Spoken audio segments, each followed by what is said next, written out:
My job is to watch people die. If you met me on the street and asked me what my job was, I would tell you that I work from home consulting for an industrial laundry company. That is, after all, the cover story I have been provided with. The reality? My job is even simpler. Every Friday night, I dress up nice, report to a certain theater downtown, have a seat, and watch a performance. That's it. All it takes is a couple hours out of my week, and I end up making 6 figures a year with every benefit you could possibly ask for. I know. It sounds too good to be true. Pretty much anybody on the planet would kill to have a job like mine. At least, perhaps, until they find out just what kind of performances I'm made to attend. Before I start, though, I need you to keep in mind that I'm a good person. I donate thousands to the Rainforest Fund out of every paycheck, and me and my kids volunteer at the food bank weekly. I'm a devout believer, and I'm going to heaven when I die. After all, I, myself, have never hurt anybody. Never raised a hand to injure any living soul. How could you possibly call me a sinner, when all I ever do is watch?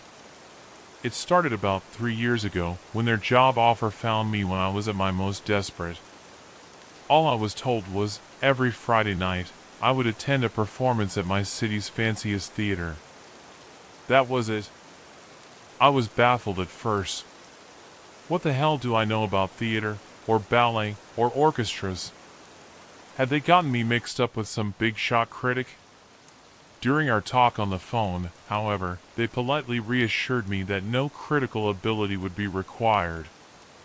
All we ask, they said, is for you to be there to bear witness. Everything about it screamed scam, but I figured, what the hell? Worst case scenario, I listen to a pitch for some MLM or timeshare, politely decline, and then walk out with some pocket money.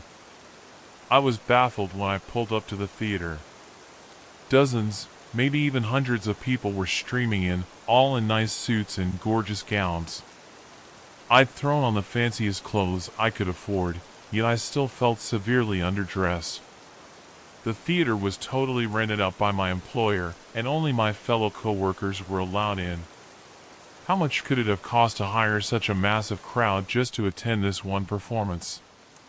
Who could possibly bankroll something like this? I tried to empty my mind, and simply merge into that human tidal wave flowing through the doors. Every staff member was dressed in a refined all-black suit, with black tie and undershirt, to the point they seemed to darken the air around them.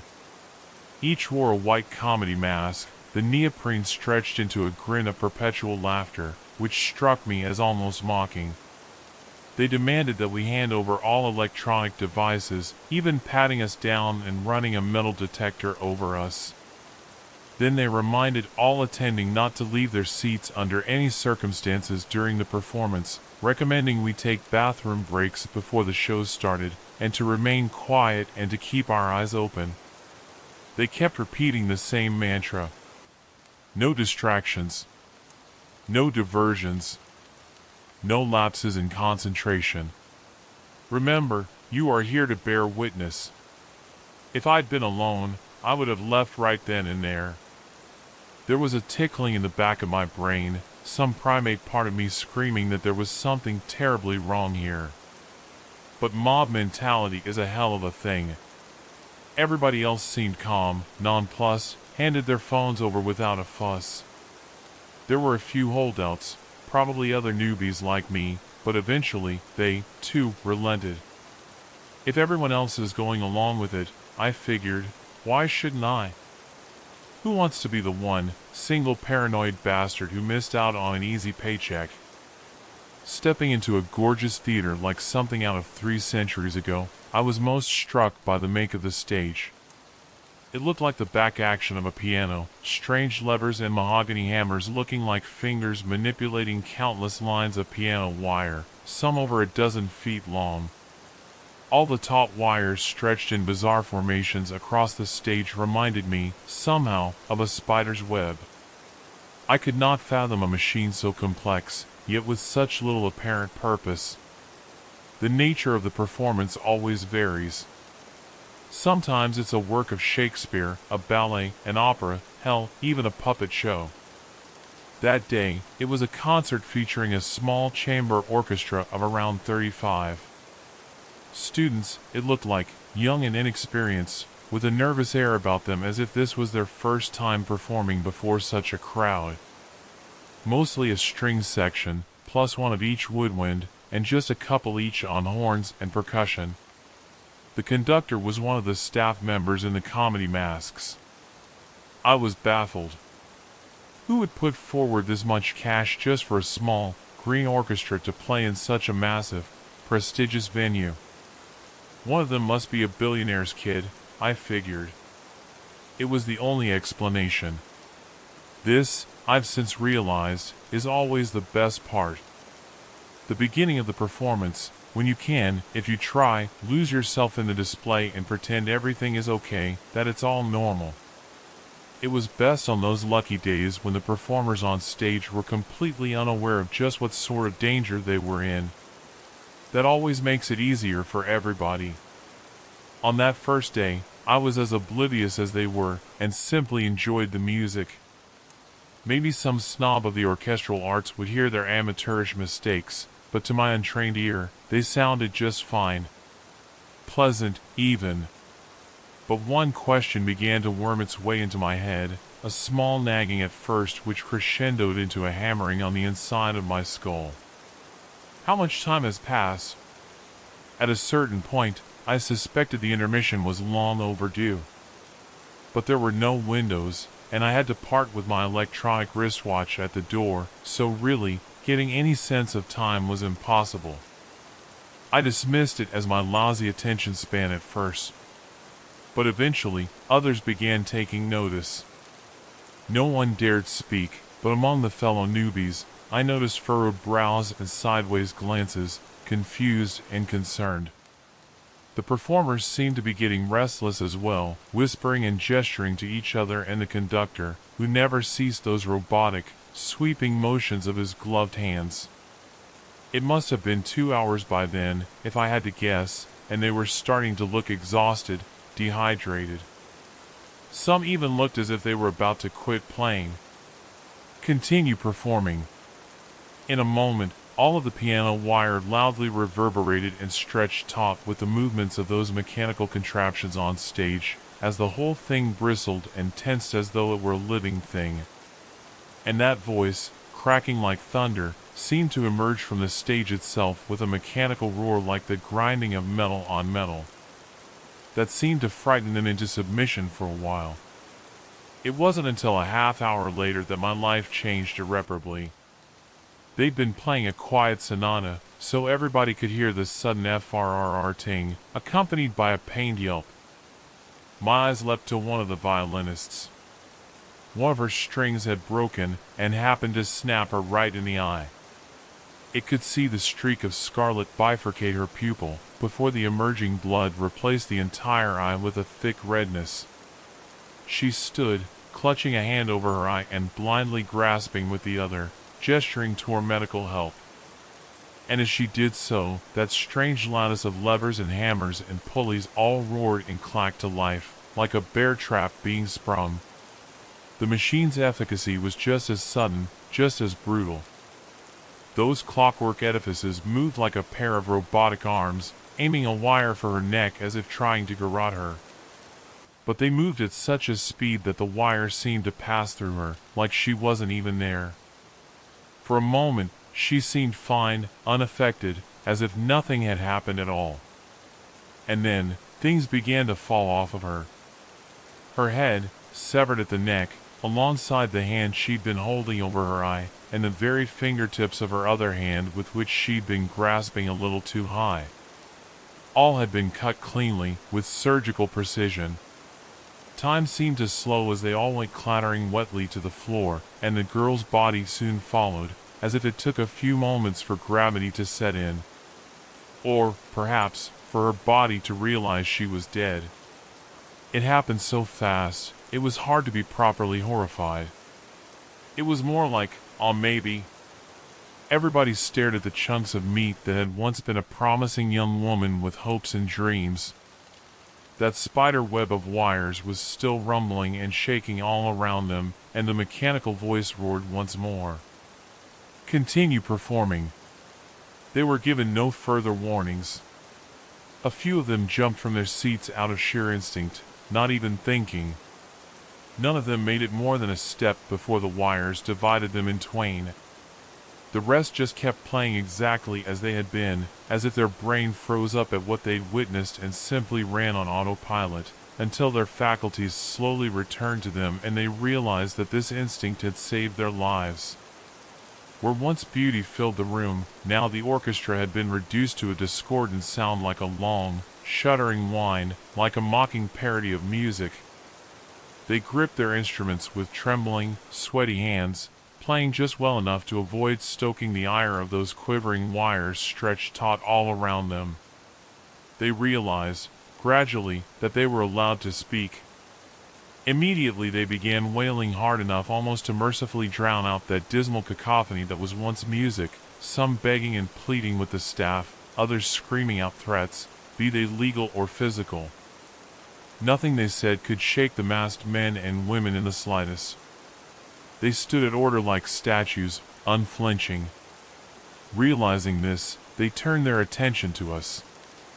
A wall of red, weepy eyes scanning the crowd for any hint of mercy, begging us to band together against the staff, calling us all sick bastards for just sitting there and watching them die. A blonde woman on violin had the most genius and cruel strategy of all. She merely began telling us about herself.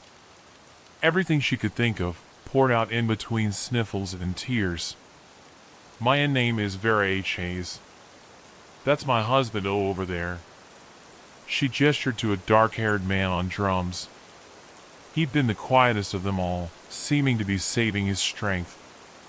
We have a little girl. She's 8 years old, and she loves her mama and papa.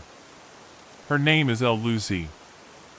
She loves horses, and I was saving us to maybe give her riding lessons one day. I desperately wanted to cover my ears, but knew it would be against the rules.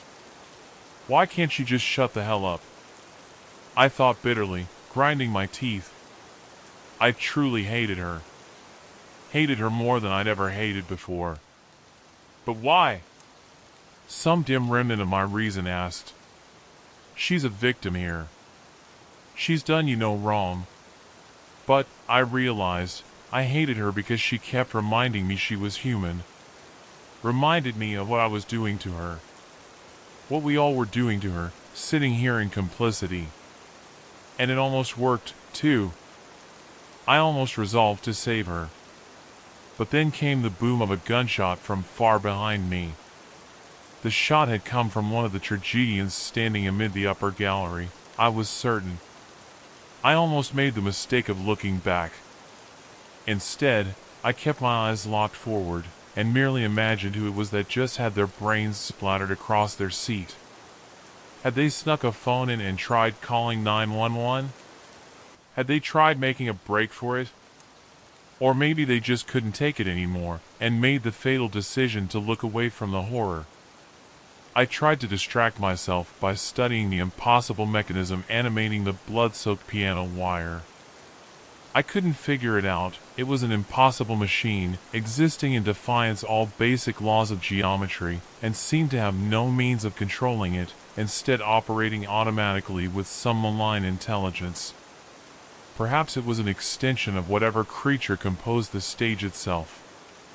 It was a living thing, of that much I was certain. It breathed beneath the performers, and their blood soaked into its floorboards in moments, as if consumed. After some hours, the orchestra had gone quiet, having screamed themselves hoarse. I couldn't imagine being in their shoes. Even just watching them perform was a test of endurance. Many of them were oozing blood all over their instruments, from scarlet cuts where the skin had split. The woman on the French horn was struggling hardest of all, her lungs and hands burning with exhaustion. "I can't," she eventually cried out in a hoarse little wheeze, horns slamming to the floor as her body gave out. I'm so sorry. I can't do any. A wire passed through flesh in an instant, and suddenly she had no mouth to speak, no eyes to see, no mind to think with. All of it lay splattered upon the stage, which sated itself upon that spilled vitae. Another gunshot. I quivered in my seat, sweat beading on my forehead from the terror. Somebody in the audience had looked away, and I realized I had just been about to do the same thing, had the sudden sound not knocked me out of my stupor. Most of the performers went in similar ways, over the next few hours, either making mistakes or their bodies giving out. As monstrous as it may sound, I was quietly praying for them to get it over with. They were dead the moment that they walked on stage. Why drag it out for all these hours, just for the inevitable to happen anyway? I recognize now that it's almost impossible to make that choice, to simply give in and accept death in defiance of all our natural instincts.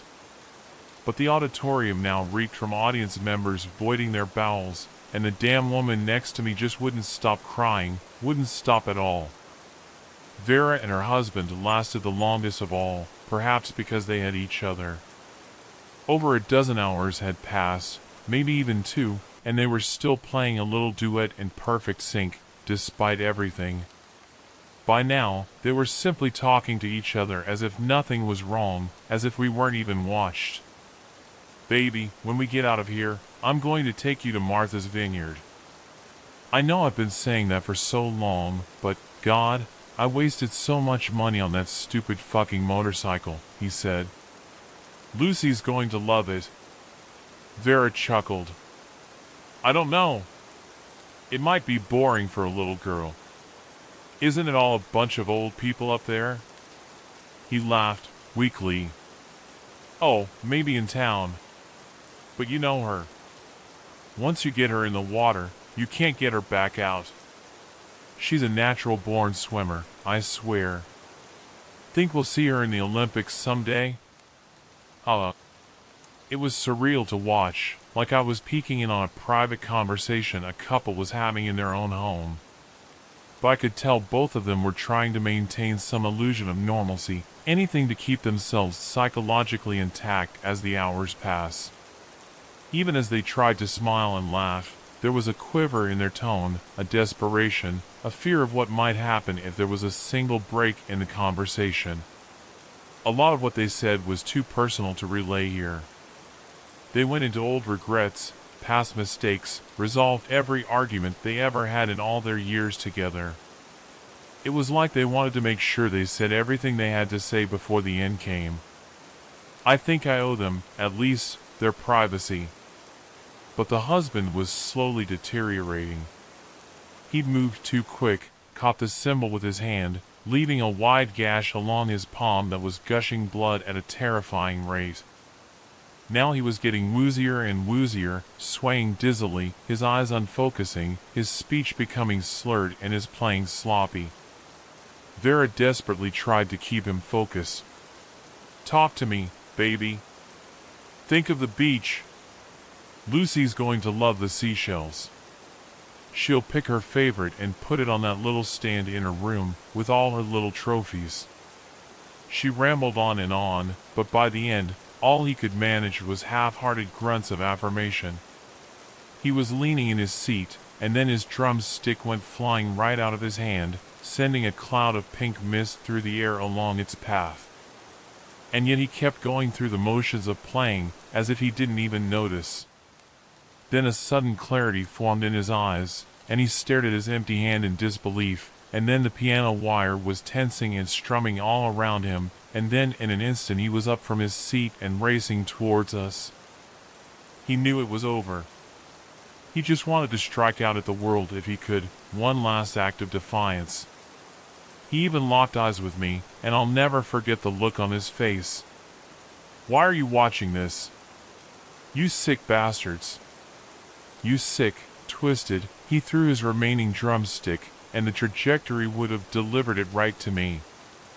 But the piano wires lacerated it in midair, slicing into it from 100 different directions until it disappeared into a cloud of sawdust. And then, they did the same to him. Vera didn't scream or sob. She just tensed and let out the tiniest little gasp, like when you're at the doctor's and know the shot is inevitable, but it still stings anyway. And then she was all alone. She looked at us like she wanted to speak, wanted to say something, to express what was happening inside her, but what was there left to say? She'd spent almost a full day screaming herself hoarse with every combination of words she could think of. None of it helped. None of it meant anything. Instead, she expressed herself through music. She began to play the most mournful, sobering solo I had ever heard, one I knew she making up as she went along, one with which she communicated those parts of herself that words could not encompass. She stared us all down, eyes red and bloodshot, making eye contact individually as if to remind us that we were not a shapeless mass, that we were all individually responsible.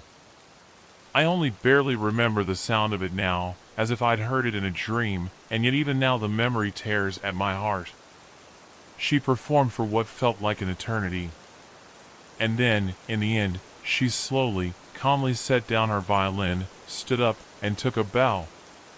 And then, she was unmade. Everyone stood up around me all of a sudden, and I was immediately caught up in it too, performing a standing ovation that dragged on and on.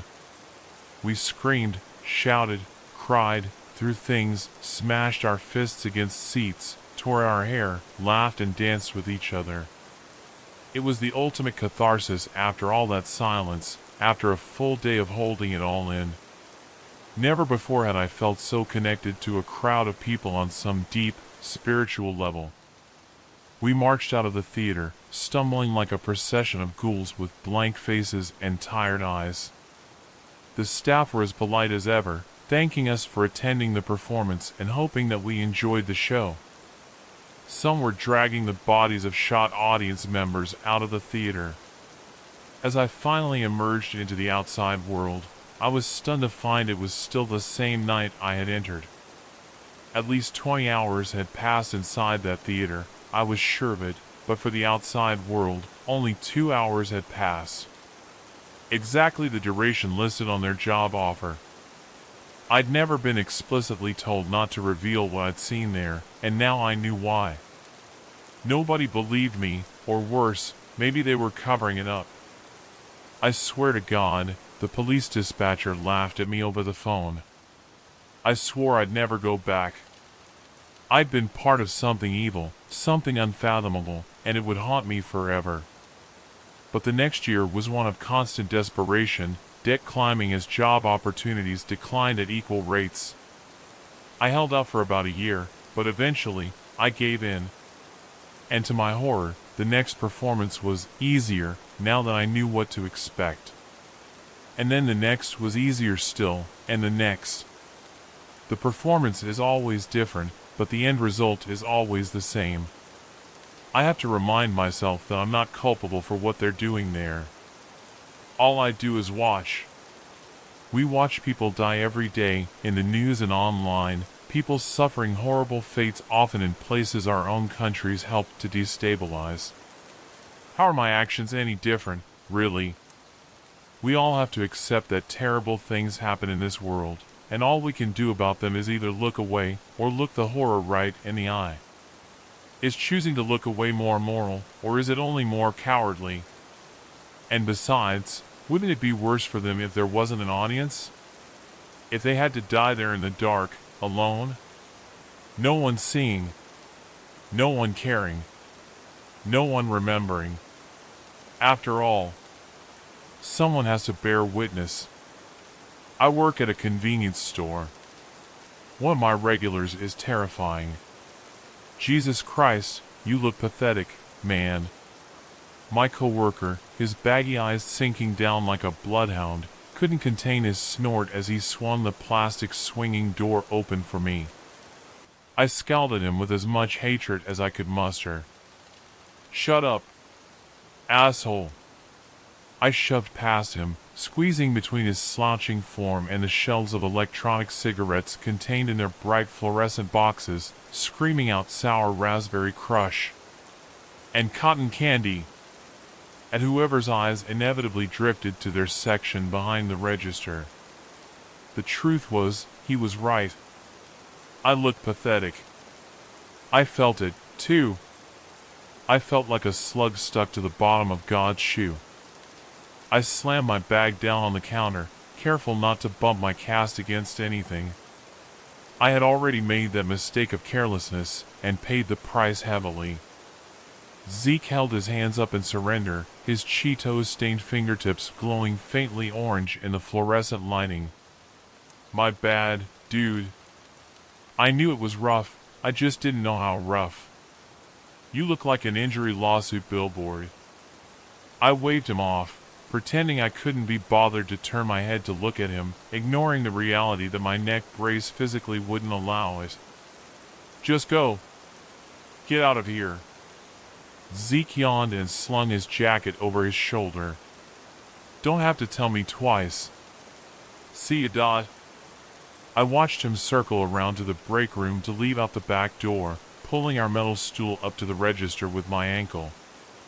I couldn't be mad at him for pointing out how pathetic I looked, because it was true, just how I couldn't judge his dark-eyed bags when I imagined mine looked 10 times worse. Sometimes it felt like there was a hierarchy in the convenience store, a power struggle. Zeke worked from 2 p.m. to 10 p.m., and I stepped in to take the torch until 6. Sometimes, when I was especially displeased with the night shift, I imagined him as a fat king, eating grapes and drinking wine from the bottle at home. It was more likely that he played Call of Duty and took bong rips until he passed out. Knowing him, I always convinced myself I liked being alone, but every night the second Zeke left, it felt like reality began to fade. A gas station convenience store at night was like a portal, like some spot between dimensions. Half there, half not. It felt like being in a school during summer vacation, or visiting a completely empty water park. Slightly wrong. I sat for a while, just watching out the window, until I couldn't stand the encroaching boredom. When that happened, I slipped my headphones over my ears and shuffled to the fridges in the back, cracking open a Red Bull and getting started on my nightly menial tasks. I had just finished sweeping the floors when the bell on the door jingled, signaling my first customer of the night. I shrugged my headphones to rest awkwardly around my neck brace, calling out a greeting. It turned out to be a very tired-looking woman, who swayed in place and smiled sleepily at me when I joined her at the counter. "Hey," she said. "Can you put $30 on 4? "Sure thing." She handed me a 20 and 2 fives. I could feel her looking me up and down, but I ignored it as I rang her up. "What happened to you, if you don't mind me asking?" she said finally, as if she'd mustered up the courage. She pulled the hood of her sweatshirt up over her greasy hair as if she had to hide after giving in to her curiosity. I waved her off like I had Zeke, struggling to keep the polite smile on my face. "I'm fine. Just an accident."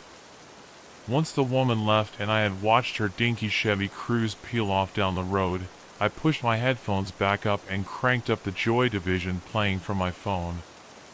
I didn't feel like finishing the sweeping. I checked the time, 12:05, and sighed loudly.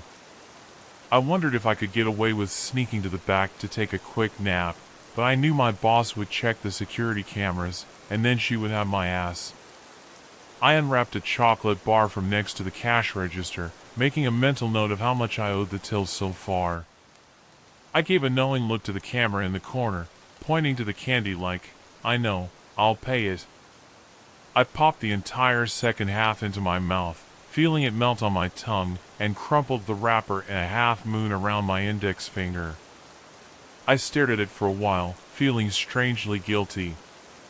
It was funny how many hours I worked just to end up fat and broke anyways, and it was because during the night shift, there was nothing to do but eat. I did a few more tasks before retreating back behind the counter, and I was beginning to drift off with my head in my arms when a strange feeling washed over me. Something felt off. An odd, hot chill crept up the back of my neck, and I felt suddenly violently frustrated that I couldn't scratch it. I felt like I was being watched. When I looked up, There was a man in front of me. I nearly toppled backwards off my stool, and my arm and head ached sympathetically at the mere concept of falling on them. The man didn't say anything, he just stood in front of me, smiling at me. He had brown hair, neatly moosed back, and clear if not slightly pale skin. I would have guessed he was about 45, but I couldn't tell for certain.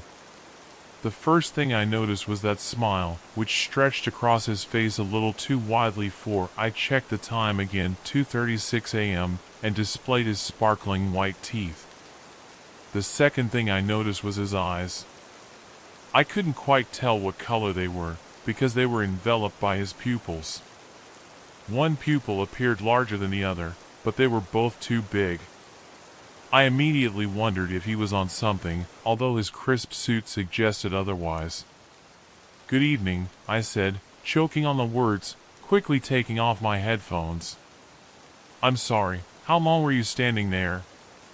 He didn't answer my question, he just placed a few things down on the counter. 2 little bottles of vodka, those 90 proof ones with a million different flavors, and a tuna sandwich wrapped up in plastic. Then he pointed. At first I thought he was pointing at me, and my blood went cold, but then I followed his gaze to the shelves of cigarettes behind me. "American Spirits," he said. His voice was crisp and clear, just like his suit. "Please." I swallowed. Something about him deeply unnerved me. He had the demeanor and gait of a plastic surgeon, someone a little out of touch with reality. Someone with a little too much work done. Why was he at a gas station in the middle of nowhere this early in the morning, in such a nice suit? I swore I had been gazing sleepily out the windows at the empty parking lot moments before. Why hadn't I seen him get here? "Good choice," I mumbled, glancing at him nervously as I reached for the cigarettes behind me. I didn't want to turn my back to him, for some reason. "Those are my favorites." He nodded, his smile growing a tiny bit bigger. I rung him up as quickly as I could. $24, please." He dug in his pocket, and then handed over the money in cash. When I took it, I noticed a slight dark red tint under his fingernails. I followed his hand with my eyes up to his neck, where he scratched at somewhere his collar concealed. When his hand moved, I saw more red staining the white fabric and a few tiny splotches. "Hey, man, are you alright?" I asked reluctantly. "Are you hurt or something? Do you need me to call someone?" The man's smile didn't falter, but he mouthed something very quickly, almost like he was trying to speak but the words wouldn't come out. I could hear the faint sound of a whisper. I squinted at his lips and leaned closer, trying to make out what it could be. "Do I seem happy to you?" He spoke so abruptly, and I was focusing so intently on his mouth, that I nearly jumped again. "What? Would you think that my life is good, and will remain good?" I looked him over. Nice clothes, big smile. He looked successful. But I didn't know about happy. "Sure." He stared at me for another few seconds. His pupils seemed to contract a little, and his eyes bore into me.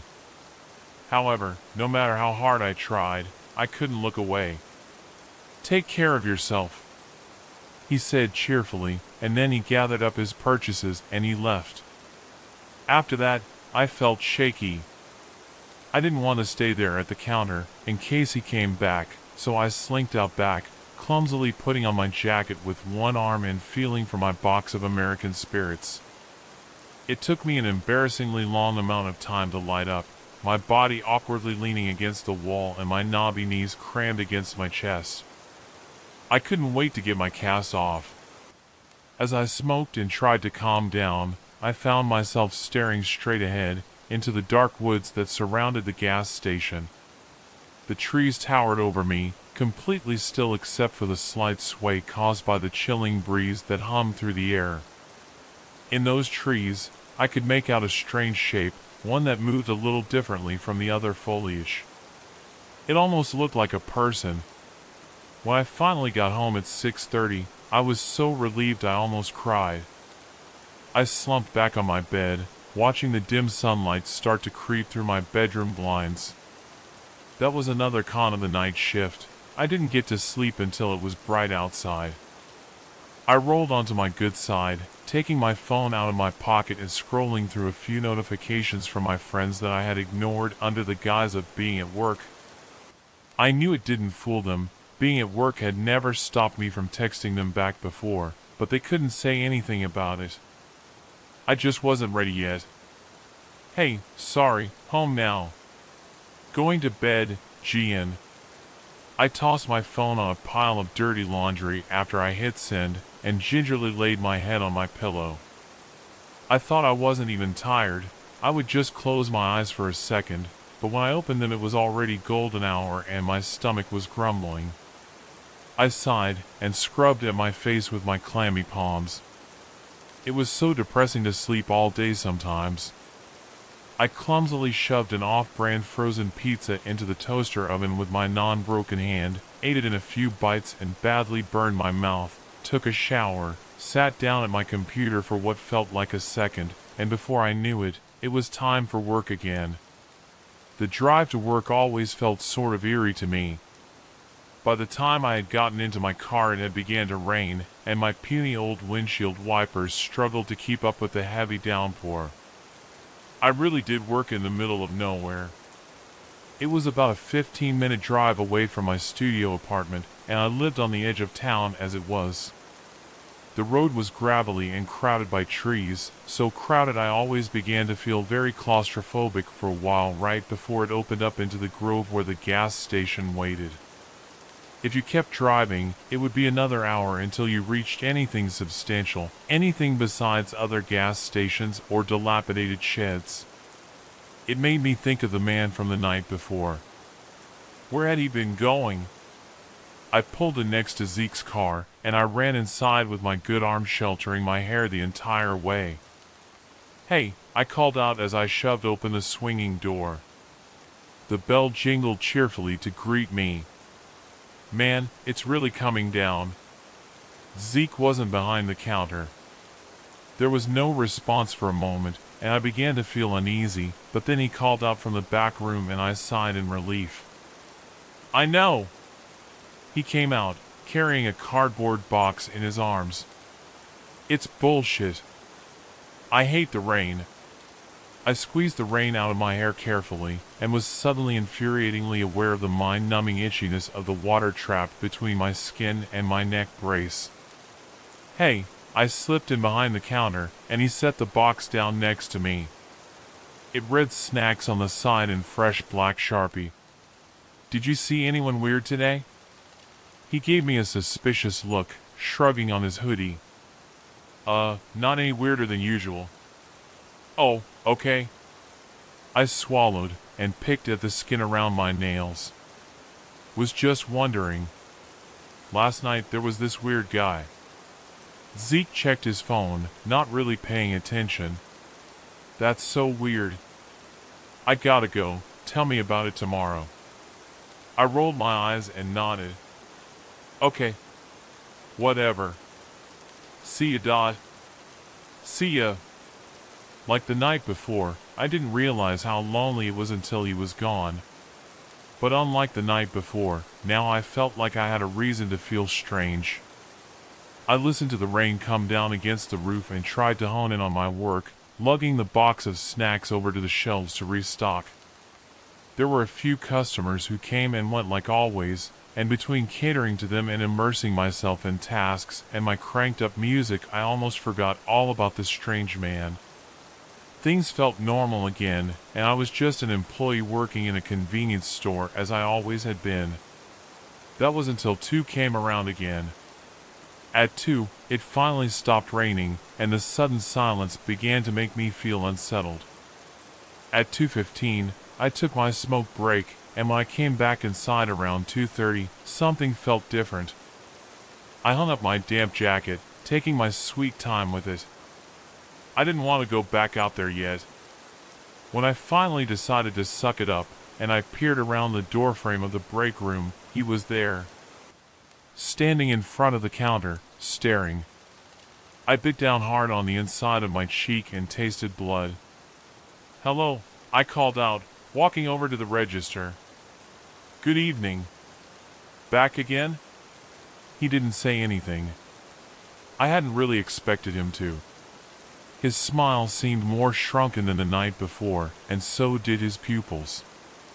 His skin looked a little less clear, a little more gray. His suit seemed disheveled, although I couldn't quite put my finger on why, and this time I could clearly see a spot of blood soaking through his collar. He scratched at it every few seconds, his hand lingering there, almost like he was trying to hide it from me. He was sort of hunched over now, as if he was in pain. He had placed the same items on the counter as the night before. 2 tiny bottles of vodka, 1 tuna sandwich. "American spirits, please," he said finally, his voice slightly scratchy. It sounded like the feeling of skinning your knee. I pressed my lips together and retrieved them for him. "What are you up to tonight?" I had to ask. I had to know. He made me so deeply uncomfortable that it circled around to twisted curiosity. The man laughed, but it didn't quite sound like a laugh. It sounded more like a cry. He took out 24 crumpled up dollars and placed them in front of me on the counter. "There are bad people out there," he told me, staring at me. I blinked a few times and nodded. "You're right." My voice broke a little. I couldn't help it. He gave me the creeps. The man seemed to like this answer. He took what he'd bought and smiled at me widely again. It looked almost painful to smile that wide. "Take care of yourself." It took me a moment to process that he was leaving. When I finally did, I rushed around the counter and to the door, wanting to see where he went, what he drove, something. I saw nothing. No trace. I cursed under my breath and sprinted as quickly as I could to the back room. I crouched in front of the big boxy work computer, typing in my password and signing into the security live cam. Rapidly I flipped through them, searching for any that would have him on them. When I finally found one, I had to go back, because I almost missed it. The man wasn't getting into a car, or even showing any signs of having one at all. He was walking straight back into the forest, his gait still strangely stiff and plastic. As soon as I saw him disappear between the trees, I turned off the computer and stared at my reflection in the black screen, unsure of what to think at all. "I'll work double hours," I mumbled, my face growing hot from my very apparent desperation. I hated to beg, or to ask for anything at all, really, but I felt that it was necessary. I was on my last straw. Jody signed a piece of paper aggressively, as if she were trying to rip through it with the tip of her pen, and then brought the back end to her lips. Her unwashed hair, frizzy from application upon application of boxed black hair dye, was tied back in a ponytail, which made her look like she'd gotten work done. Maybe that was the intention. "Noah," she said it in a long breath, like my name was just the byproduct of an exasperated sigh. She rubbed at her temples. "You know I would love to help you, honey, but this is what you signed up for. Besides, I can't afford to pay you overtime. I just didn't want to spend another night waiting, wondering if that terrifying man was going to show up. My anxiety would kill me. I couldn't rest when I was at home either."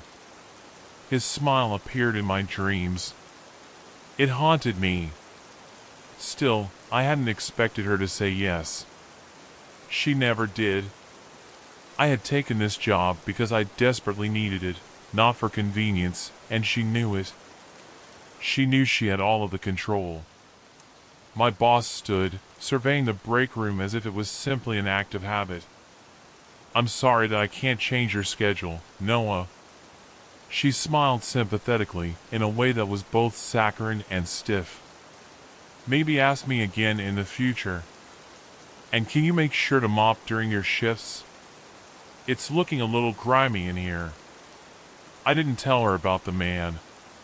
I didn't see the point. She would just give me the same fake, sad smile and pat my shoulder. She would just tell me I was a little too old to believe in ghosts, and I couldn't possibly argue with that. I knew what time he would come. 2:36 a.m. exactly.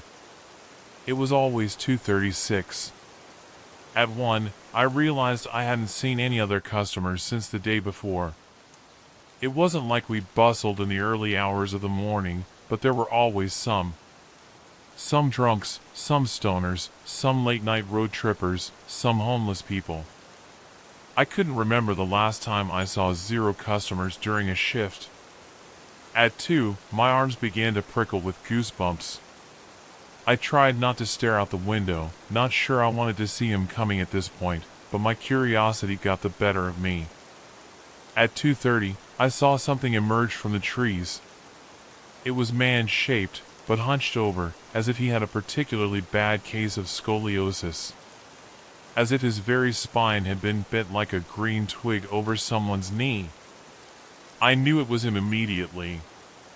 I watched him shuffle across the parking lot, one hand gripping my phone in my pocket so tightly with my good hand that I knew my knuckles had to be a splotchy mess of white and red, and I knew they would ache when I finally let go. After what felt like years, the door finally swung open. The bell sounded slightly wrong, like it was just barely off pitch when it jingled.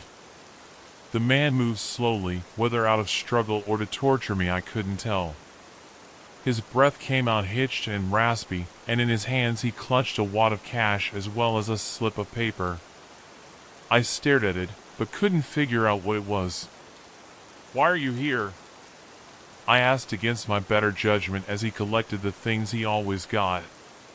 2 bottles of vodka and a tuna sandwich from the fridge. The man didn't answer, but I watched him begin to unfurl, clutching his purchases in his gnarled hands. He smiled at me as he walked towards the counter, his spine cracking and popping loudly as he stood up straighter. It was a disgusting, gruesome sound. When he stood up, I could see that his suit hardly looked like a suit anymore. It was very nearly torn to shreds, blood soaking through his white shirt in several places. I was frozen. I felt like I couldn't physically move, even if I was mentally able to tell my body what to do. I just stared at him as he slid his items towards me. "American. Spirits. Please." I was finally able to back away, reaching behind me blindly for the pack of cigarettes. I didn't know what to do, I just wanted him to leave. His eyes bore into me, his pupils now as small as pinpricks, and shuddering wildly like flies swimming across the whites of his eyes. "Really stocking up on these, huh?" I asked, my voice coming out weak. I didn't know what else to say. "Yes," he rasped, his smile revealing his bright red gums and long, yellow teeth. "But I'll never smoke them. I can't." He handed me the money. I took it, my hand shaking uncontrollably. The man then slowly held out the other piece of paper, turning it over so I could see it. The fluorescent lights buzzed loudly in my ears, making it impossible to think. It was a photograph. A photograph of 2 children, both with brown hair, gripping each other under a tree. A girl and a boy. Both were maybe around 6 or 7. Their faces were frozen in a laugh, the kind of laugh that only children can do, with their eyes scrunched up and their mouths open wide to the sky. I looked back up at the man, unsure of why he was showing me this. He was still staring at me. "Do they look happy?" I swallowed. My mouth was suddenly incredibly dry. I felt like I might suffocate. "Yeah," I muttered. All I could get out was a mutter. "They do." The man's smile faded. Just a little bit, and just for a second. But I caught it. I could do nothing but catch it. He mouthed something very quickly, but this time, I caught that too. They could have been. I felt like I might throw up. I just watched in horror, unable to do anything as he reached out and took my working hand, his dirty, blood-stained palm brushing against mine. I watched as he slowly bent every finger but my index. He stared into my face as he wrapped the photograph of the two children around my finger in a half-moon. "I know why you don't recognize me," he said then. I couldn't look up at him, couldn't look away from my hand. I thought about pulling away. I thought about running, locking myself in the break room, and calling someone. Dialing 911. What would the police even help with in this situation? What could they do? A foreboding sense of hopelessness washed over my entire body. I should call someone. I didn't know if he said it or if it was a thought. It bounced around in my head, a deafening whisper. I looked up at him. He wasn't smiling anymore, and his mouth wasn't moving. I should call someone. Get out of my head, I tried to say, but no words came out. I could only mouth it. I should call someone. I should call someone. I should call someone. I should call someone. I should. They could have been. I didn't go back to work after that. I left in the middle of the night and drove home, completely numb and barely even conscious. I lay in my bed for what was probably days, with my curtains drawn. I ignored the calls from my boss, from Zeke, from my friends. I knew I was fired. I knew I was destroying my own life, but it somehow felt better than the alternative of seeing that man again. I didn't care anymore. I just couldn't do it. I couldn't get him out of my head. When I was able to sleep, I dreamed of a time when I was a kid. I had been skateboarding down the hill next to my house. It was that sweet spot period where I hadn't injured myself enough yet to be scared of things, so careening down an asphalt death slope only had my heart racing in excitement. But that was about to change. At the last second, a neighbor's dog, a little terrier, ran out in front of me. I remember it so vividly. It wasn't nearly enough time to stop or get out of the way, and I collided with the little creature at an extremely high speed. I remember skidding across the pavement, my knees and the palms of my hands torn to shreds. I knew the dog hadn't survived immediately. I could just feel it. I was so sad for the dog, but I was also angry because I was hurt, and I was scared of facing the consequences of coming clean. So I didn't tell anyone. Ever. In reality, it had died nearly instantly. In my dreams, though, the dog is still alive, but barely. Its face is bloody and ripped apart by the wheels of my skateboard, and it has his voice. Raspy and barely there. I know why you don't recognize me. Looking like this. I woke up one night to something loud. I sat up quickly and cried out at the deep, stabbing pain in my neck. It sounded like metal grinding and gasoline spilling onto pavement. I could smell the smoke, thick, hot and poisonous in my nostrils and filling up my lungs. And then, faintly in the distance, I could swear I heard a voice. I knew exactly who it was.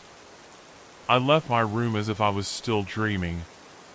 It wasn't that I wanted to, I just knew there was no real choice. There was no avoiding what waited for me. It felt weird to open the front door after so long, like opening a portal to a forgotten world. And as soon as I did, I saw him. There was no metal, no gasoline. Just a man. He lay in front of my door, his body horrifically twisted and crumpled into an empty half-moon shape like the wrapper of my chocolate bar. He wasn't wearing his suit. He wasn't smiling. He was wearing what looked like used to be pajamas, but now could barely even do their job of concealing his flesh. At where his shoulder met his throat, a yellowish-white bone protruded out of him, gushing blood onto my doorstep. His face was unrecognizable from how it had looked in the convenience store. I know why you don't recognize me. He looked up at me, but only with his eyes. The rest of his body was still except for an occasional twitch. His lips parted, and he began to try and speak. All he could do was mouth the words, "Help me!"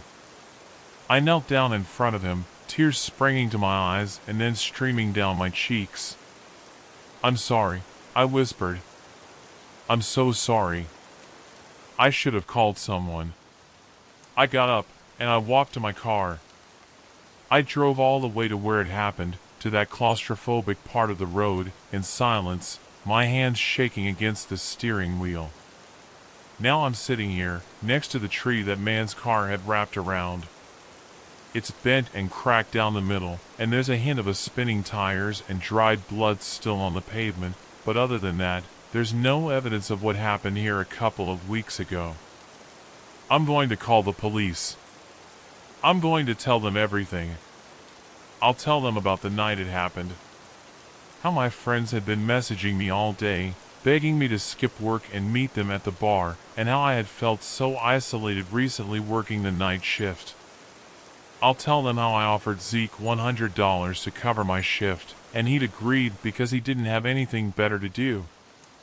And how I'd been drinking at work that day, not wanting to front the cost of buying watered-down drinks at the bar.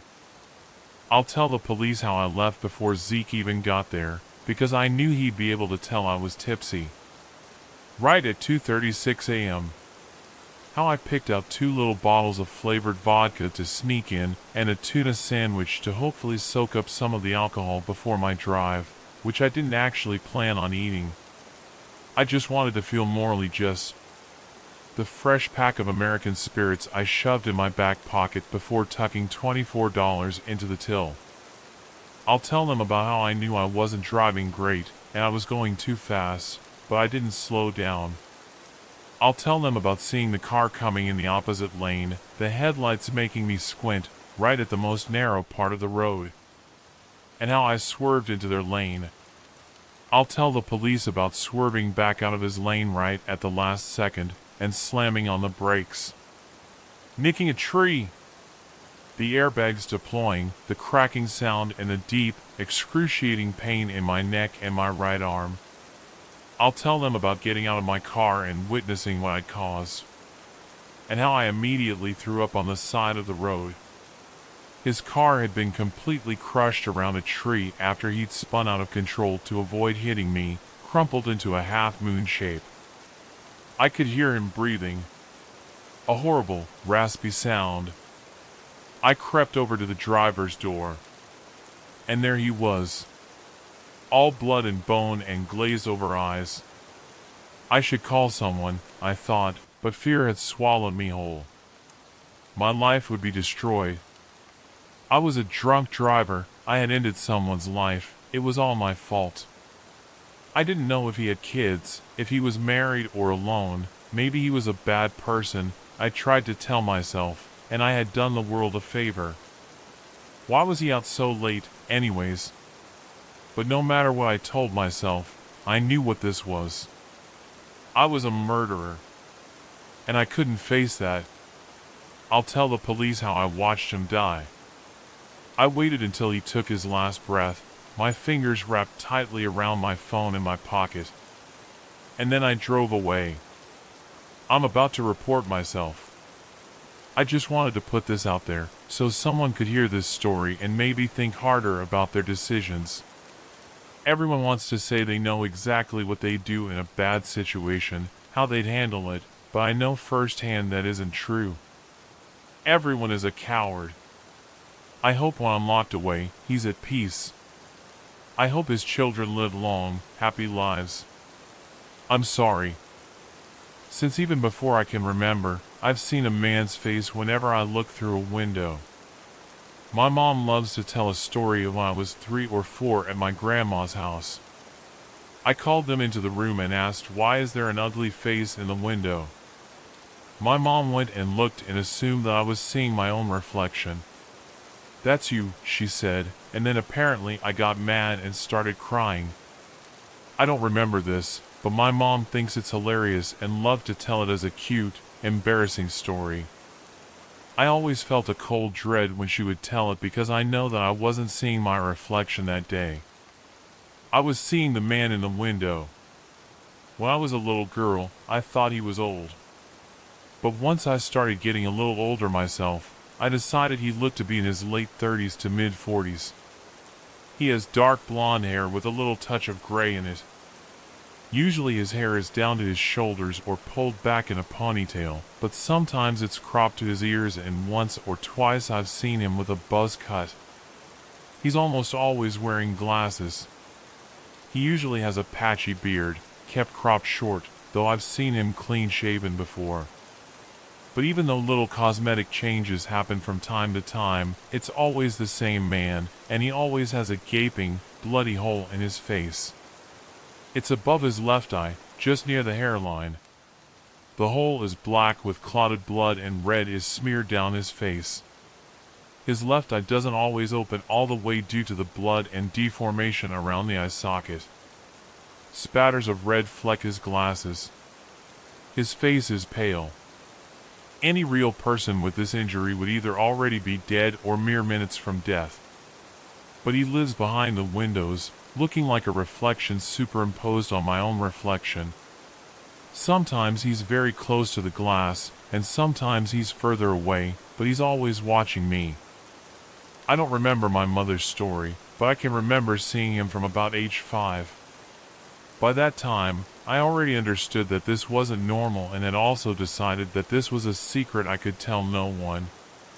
My parents raised me in a pretty extremist version of Christianity, and anything with even a hint of the supernatural, besides church, was considered demonic. As such, I had come to the obvious conclusion that the man in the window was a demon, attached to my soul due to some heinous sin that lurked in my heart. I had decided that this was a test and a judgment from God. I must pray and have faith that He would deliver me. I must repent of whatever sin had caused this demon to attach to me. And I would do it alone, both out of conviction that this was my burden to bear, and out of shame at my apparent lack of purity. You might think that these are pretty weird thoughts for a 5-year-old to have, but, you don't know my family. Let's just say these weren't even the most fucked up religious ideas I had placed in my head. But that would be another story. From around age 5 to 8, I remember being terrified of the man in the window. I would insist on having the curtains drawn in my room, especially at night. Like a reflection, he was easier to see when the outside of the window was dark. I tried to avoid looking at windows. I prayed. I begged God to protect me. But nothing changed.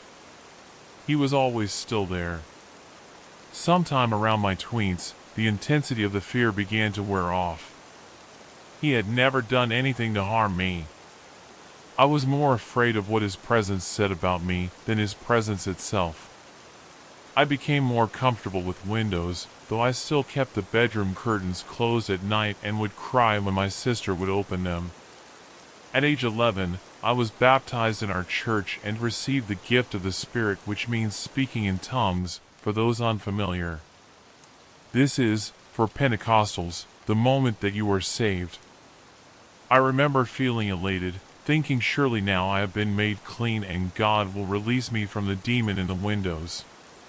When we came home that night, I only pretended to go to bed. Once everyone was asleep, I got up and spent the whole night praying. I praised God, I rededicated myself to Him over and over, and I reveled in my newfound salvation. I said, God is with me now.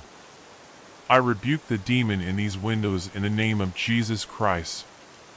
Then, finally, I pulled the curtain aside. He turned his head to look at me. A spurt of fresh blood washed down his face, plastering a streak of his hair to his cheek. He was very close to the window, looking intently at me. Before my eyes blurred with tears of disappointment and confusion, I thought that he also looked sad. The next day, I was really sick. I must have caught something at the crowded church, and it developed into pneumonia. My fever soared, and I hallucinated that my bed was sloshing back and forth underneath me. For the first time in my life, I didn't pray. After I recovered, I began to think differently about the man in the window. Maybe he wasn't a demon. Maybe he was something else. Instead of avoiding his gaze, I started to study him. Sometimes I talked to him when I was bored doing my homeschooling alone at the kitchen table. He still frightened me a little, but I suppose I just didn't have the energy to fight against him anymore. And if I was going to have to accept that he'd always be there, I might as well try to make peace with it. Around age 13 or 14, I think, I saw him with both short hair and no beard for the first time and was struck by how similar he looked to my dad. A new theory bubbled up in my mind. Was he the ghost of some relative of mine that had attached himself to me? He wasn't any of the uncles or cousins I knew. But my dad had a fairly large extended family, some of which I had only met when I was too young to remember. I went to our family photo albums and flipped through. There I was, a chubby toddler in white and green dress, scowling at the camera with my thumb in my mouth. Behind me was a veritable horde of family members lined up and grinning. I scanned all of the faces. Only one of them besides my dad had blonde hair, and she was a woman. No one matched the man in the windows. I asked my dad if he had any long-lost brothers or cousins that weren't in the pictures. He didn't know of anyone, though I wasn't sure he was trying that hard to remember. He asked why. I was thinking about trying to do a family tree, I said. So that was a dead end. I still felt pretty sure that I must be close to the truth, but I didn't know how else to pursue this. We didn't live close to any of Dad's family anymore, and even if we did, I wasn't sure what I would even ask. Are there any blonde men in the family who died of gunshot wounds to the head? I didn't really believe myself to be demon-possessed anymore, but everyone else would think I was if I showed up with a question like that. Besides, around this time, something else was beginning to take up space in my mind. Another secret, another sin, something so shameful and disgusting that I was not able to fully acknowledge it even to myself. But refusing to give it words didn't make it go away, and it gradually began to eat away at my mind and my heart. I spent hours in the bathroom with the lights off, crying into the sink. I pinched my arms and banged my shins against the toilet to raise bruises. I lay in the dark with my pillow over my face and wondered if I could somehow suffocate myself and never wake up. And sometimes I'd look at the man in the windows with the gaping hole in his skull and I'd think, I wish I was you. When I was 19, I was alone in the house. I knew where my father kept his firearms. He had bought several because he was paranoid that Obama is going to make guns illegal and he wanted all of us to know where they were hidden. I got his handgun and carried it to my bedroom window. I looked at the man. He was watching me, as always. I raised the gun and pointed it to my head, right above my left eye, like him. It seemed right. But then I saw him lunge for the window. His glasses slipped off of his blood-slicked face as he pressed a hand against the glass. I could see him, eyes wide, mouthing words, pleading with me. No, he was saying silently through the invisible wall between us. No. Please. Slowly, I lowered the gun. Tears came in a flood, adrenaline and exhaustion shaking my body violently. I pressed my head against the cold glass, wishing I could hear his voice, but glad he was there all the same. I ugly sobbed. There was snot dripping from my nose and my face was red, and I smudged the window with tears for I don't know how long. But whenever I opened my eyes, I could blearily see him there, still with me. And that was just enough to keep me from picking up the gun again. Soon after, with nothing but a couple of suitcases of clothes and a few cooking tools, I moved far away from my hometown and family and away from that handgun. Mentally, I was still not well, and the bruises on my legs showed it. But at least I had the distraction of a new job, new community, new friends to make, and a new way of life to help keep me moving forward. and also a good bit more alcohol to numb me up than was healthy, but I somehow managed to barely skate above the surface of a life-threatening addiction to it. The man in the windows was still with me, though he drew much further back from the glass after that day. For years and years, I could barely see him unless the night was very dark and the lights in my bedroom were just right. I had taken to calling him John Finster. Finster is window in German, if you don't know. I was no longer afraid of him. I thought of him as a silent and strange secret friend. I could go for days, then months without really thinking about him, but whenever I'd remember and check, he was still there, faint and distant, still watching me. And so it was to him that I first finally admitted my great, shameful secrets that had almost taken my life when I was 19. The first was I think I'm falling in love with a woman. And, years later, the second was I feel like I am a man. I don't really think he could hear me. I assume I am just as silent to him as he is to me. But being able to say it to someone was the first step in the gradual loosening of a cord that was tightly bound around me, a cord that I hadn't realized was so close to crushing me. I began dating my close friend Jessica, I cut my hair short, and I started going by a new name. My family was shocked. They begged me to come home to talk it over, and I, wanting to trust that they wouldn't hurt me, foolishly agreed. Once I was there, they stole my car keys and did everything in their power to trap me there. I won't go into detail about that awful December. Suffice to say, I did escape, leaving behind my childhood. All of my childhood photos, boxes of my artwork in the attic, old toys and mementos, my books and birthday presents all left behind. But I gained my freedom, and I discovered my resilience. When I told Jessica that I wanted to transition, she smiled. I think you'll look great as a guy. And finally, the shame and self-loathing began to fade. I started to see myself as I really was, and I started to look forward to having a body that felt like my own. The urge to hurt myself became a distant memory. My life began to be filled with joy. I wasn't sure what to expect from testosterone, a lot depends on your genetics. I found that my voice started dropping almost right away, but my appearance took years to significantly change. I didn't start getting facial hair until 4 years in, and it was so sparse and scraggly that I kept it shaved until about year 7. But now, it's finally filled in enough to look like it belongs on a mature man rather than a pubescent boy, and I'm quite pleased with it. The blessing but also the curse of testosterone, however, is that I started looking an awful lot like my dad. So to fix that, I decided to grow my hair out long. That did the trick. But, as you may have already guessed, that's when it finally clicked.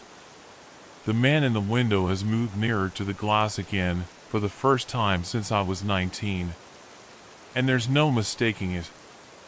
At age 37, I'm starting to get some flecks of gray hairs. My hair usually rests on my shoulders or is back in a ponytail. I wear glasses which slip down my nose when my face is damp or sweaty. He's me. The man in the windows with the hole in his head is me. And something is changing about the way he behaves. Whereas before, he moved entirely independently to me, now he's begun mimicking my movements, almost like a reflection with a bit of a delay. His appearance no longer changes as much. If my hair is down, so is his. If I take my glasses off, so does he. It's like we're syncing up. I think, whatever happened to him is going to happen to me soon. I've been running possibilities through my head. I haven't felt the urge to self-harm in a decade, so I am sure it can't be self-inflicted. Is it a deliberate murder or an accident? Will Jessica get hurt, or my dogs? When does it happen? Is there something I can do to avoid it? I don't think changing my appearance will work, since I know he can change as well. The only thing I can think of is that he has always appeared as a man. If I could somehow go back to being a woman, would that prevent it from happening? But that doesn't feel right. When I was 19, I almost died from the pain of hiding who I really was. And I reached out through time somehow to save me. To show me that there could be a life worth living in the future. A life that looks like him. How can I go back? I can't go back. I'm scared that I'm running out of time. It might be a few years or it might be a few days. I look in the window and I see him looking back at me with intensity, struggling to keep his swollen eye open. It's like he's begging me to do something. He wants me to figure out how to change this. I swear, I'm going to figure something out. I have to.